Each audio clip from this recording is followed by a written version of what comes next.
Hello, sports fans. Welcome to the Democrat Sports Spotlight. I'm Democrat sports writer Seth Stringer, here with Steve Goodwin, head coach of the Sacred Heart boys basketball team.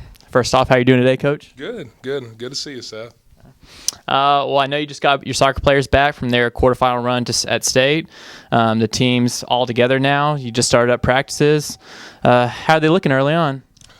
The last two nights we've had practice, they've looked pretty good. Everybody's pretty excited and ready to get started with the season.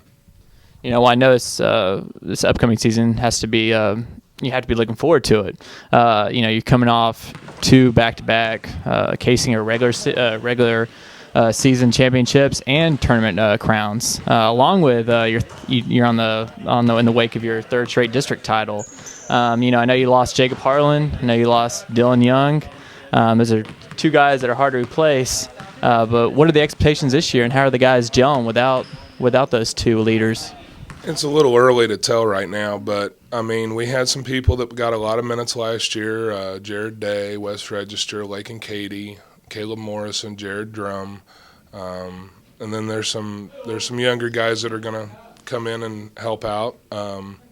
I really like the mix of our team. We're going to be different than we were last year because Dylan and Jacob were two very good players that led us to a lot of wins and a lot of championship big games, and it's going to be hard to replace those guys. So we're going to be different than we were last year.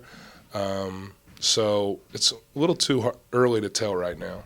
Well, I know you just mentioned your guard play, Lakin, Katie, Chris Portoff, Jared Day, West Register, a lot of quick guys. And they're also not, you got some good size in West, who's 6'1", 6'2", Jared's 6 foot.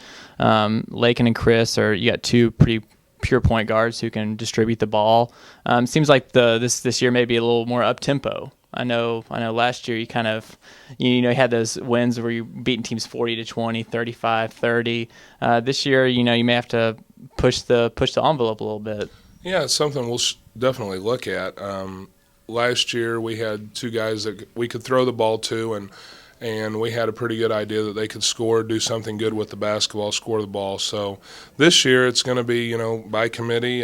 You mentioned Chris. Chris had a good year for us last year, and hopefully he'll have a better year for us this year.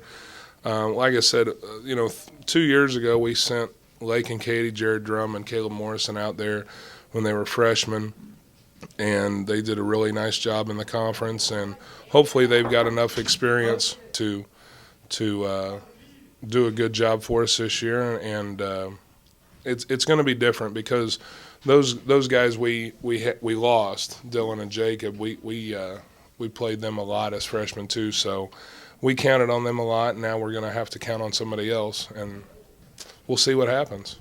Jared has the same size as Dylan, 6'7", or that's what he's listed as. Caleb, 6'4", 6'5". Are they tough enough to battle in the post? We'll see. It's gonna be difficult. You got two good athletic teams coming into the conference with Tipton and Windsor, and then of course Cole Camp's always great, and Tom does a great job with them, and it's going to be a dogfight. Obviously, it's up for grabs when you lose your two best players. I don't think anybody's going to be, head and shoulders above anybody else. I think it's going to be very even. I think Lincoln's going to be better, and Stover and Green Ridge are talented, and it's going to be up in the air every night. Well, I appreciate your time, Coach, and join us next week where we'll hopefully sit down with State Fair Community College men's basketball coach Kevin Thomas. Thanks.